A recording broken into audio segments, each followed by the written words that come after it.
Okay, so I got some good news. I got this map sensor in. This is the On3 Performance map sensor, 2-bar. Hopefully this is what I need to fix my problem. So I'm going to take this thing and I'm going to put it in. And with any luck, I think I might need to put a different set of spark plugs in because they're kind of fouled from the bad sensor. Hopefully bad sensor. So with any luck now, this thing should start and hopefully kind of run. It might have some idle surge or whatever, but as long as it stays on and stays running, then I'll be in a better spot than I was in before. So I guess I waited for nothing then. That's not good. Okay, so we're gonna try this again now. This is gonna be like attempt number 4 or whatever. So I did find something last night that I was able to change and get it to work. I don't know if you could tell from the other clip of the map sensor that wasn't my problem. I thought it was not, so I found something else. So with any luck, I'm gonna get in and start this thing and it'll actually start and stay running, and then I'll be able to go drive it.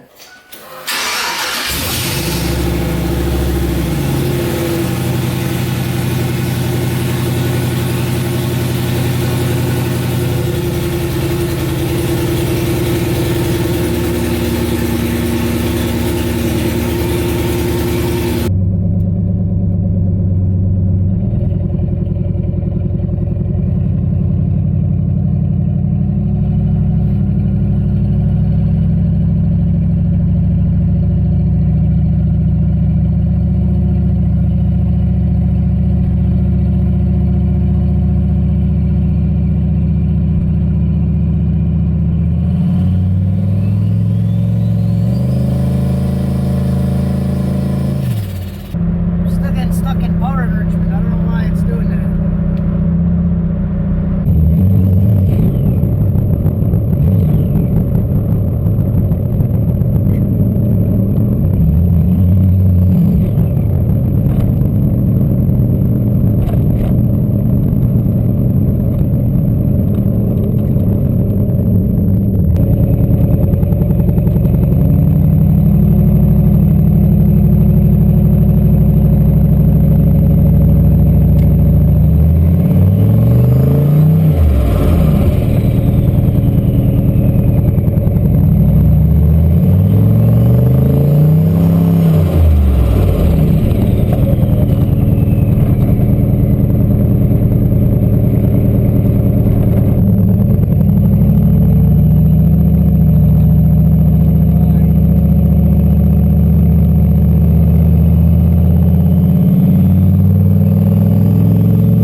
You're asking why I keep putting it in neutral and shutting it off.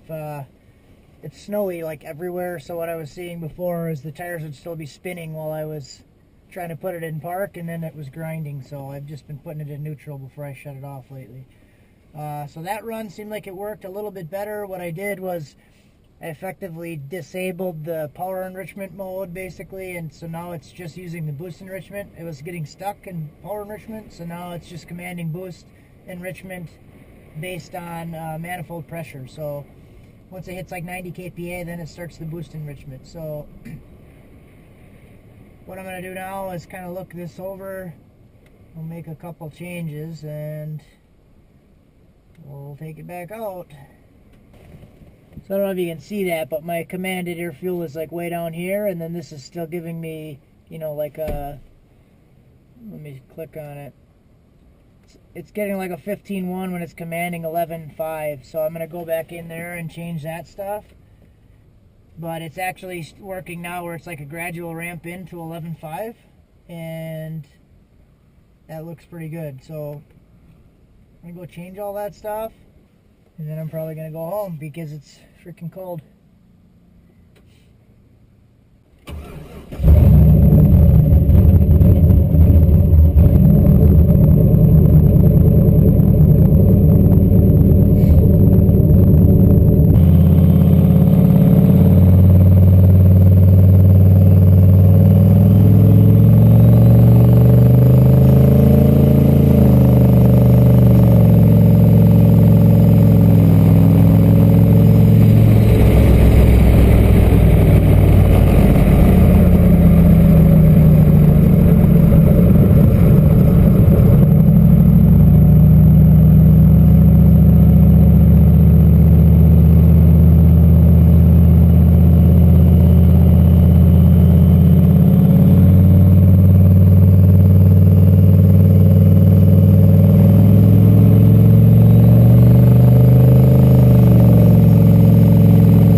What I'm going to do is I'm going to go over kind of the files I was using and some of the issues I was having. So this one right here, you guys can read that one to yourself.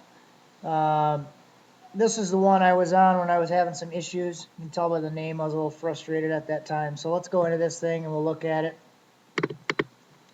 So this is just kind of where I ended up. And this one was actually at a good point a couple days ago because I could actually drive it, but I could only get it up to like 30 miles an hour. And it chugged a lot, and it was just kind of goofy and weird. So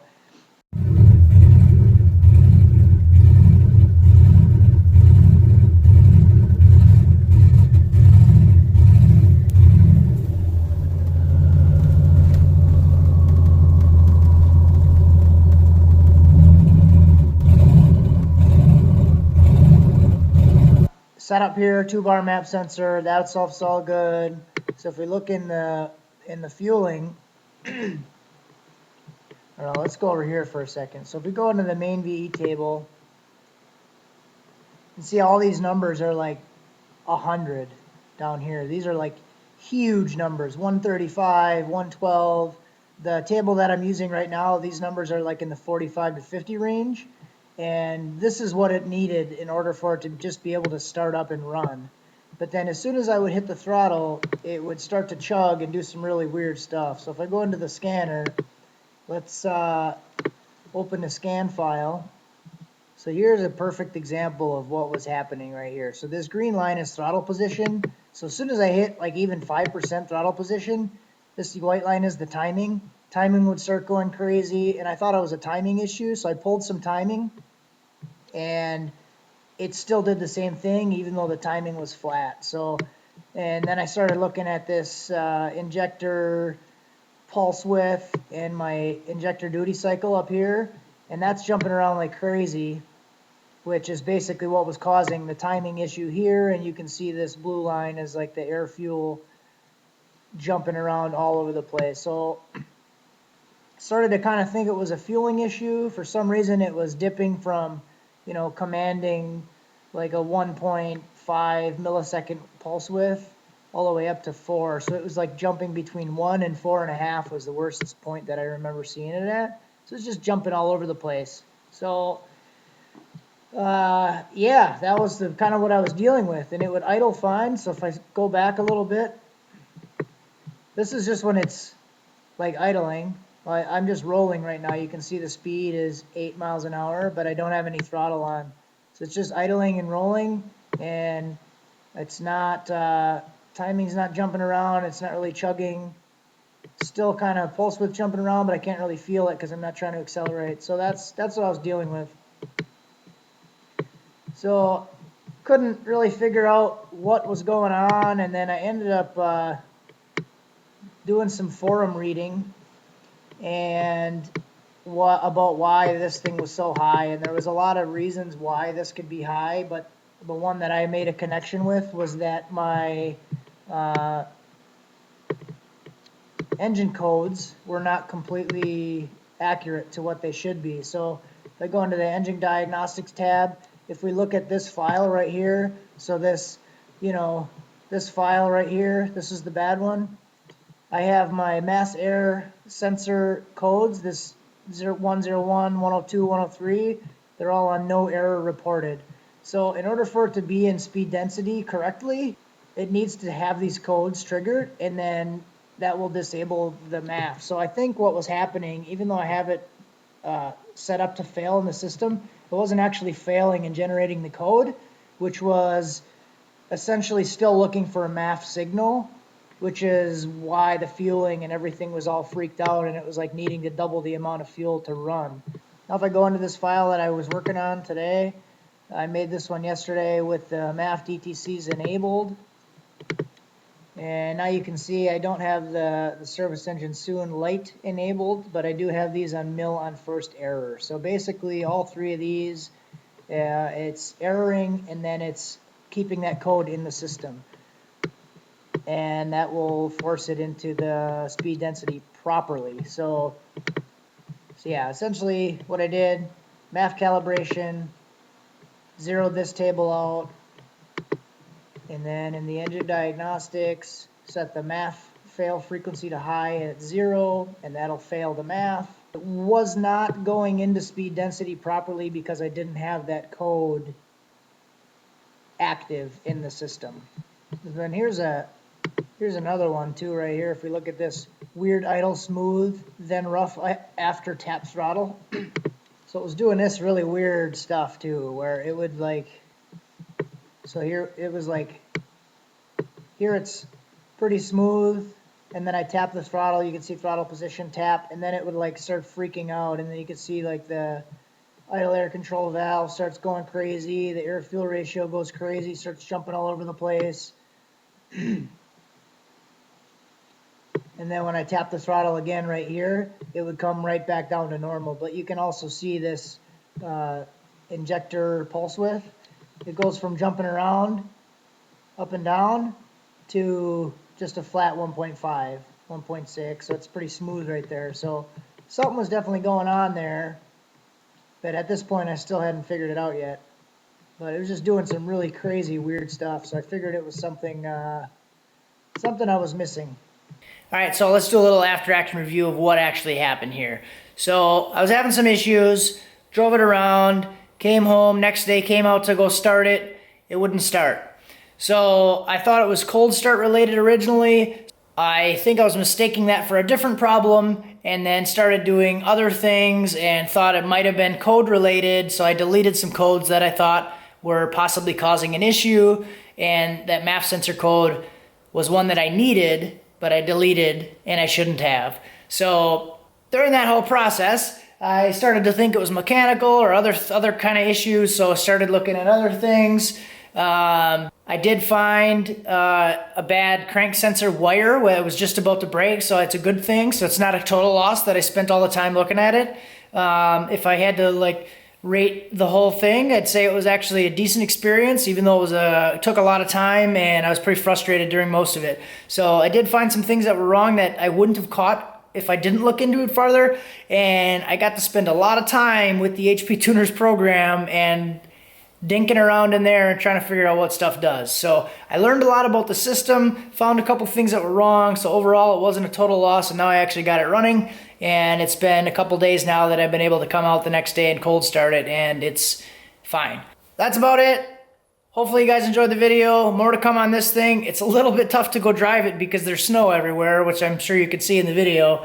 So I never went above about 45% throttle position in all the video. So you see me sliding around and doing all that funky stuff. That was about 45% throttle. So I did set the wastegate now, so it's right around 6 pounds, 5 or 6 pounds. So it's not a whole lot, but I think I just want to get it dialed in here first, and then I'll start to move up later on. So that's about it for this one. Sorry it's been so long since I put a video up. I've been really focused on this thing, so thanks for sticking around. If you're new, be sure to subscribe. do some more cool things with this. I also want to get some injectors flow tested, the ones that Hunter brought over. I'm going to flow test all those because he wants to do something pretty cool with those. That's about it for tonight. Thanks for watching. Have a good one.